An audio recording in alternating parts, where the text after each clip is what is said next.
যদি শুনি।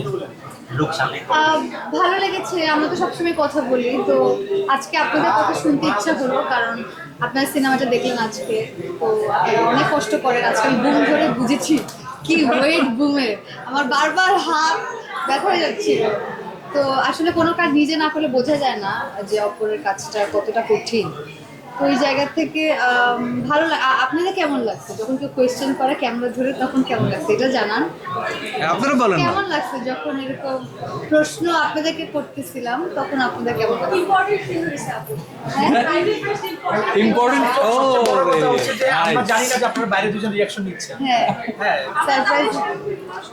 হ্যাঁ, আপনি তো একদমই কথা বলেন না, খুব ভালো উনি নার্ভাস হয়ে গেছে। উনি ক্যামেরার পিছনে কথা বলতে ভালোবাসেন।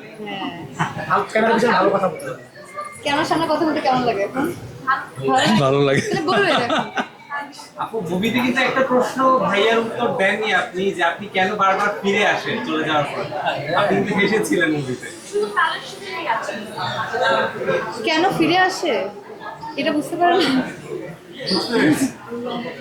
মানুষের সম্পর্ক এমন, অনেক সম্পর্ক থাকে না যে আমরা অনেক কিছু বলে অধিকার থেকে সেইভাবে তো সবকিছু হয় না। সম্পর্কের গভীরতা আছে, যেসব সম্পর্ক গভীরতা বা গভীর জায়গায় দেখতে পৌঁছায়, সেই সম্পর্ক আসলে আমার মনে হয় নন ভার্বাল হয়ে যায়।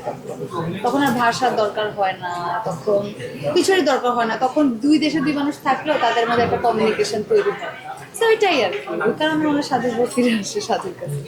যে কোনো উপায় হোক ফিরে আসে। আমার ছোট্ট একটা প্রশ্ন ছিল, সেটা হচ্ছে যে আপনার সিনেমাতে দেখুন যে একটা প্রশ্ন একটু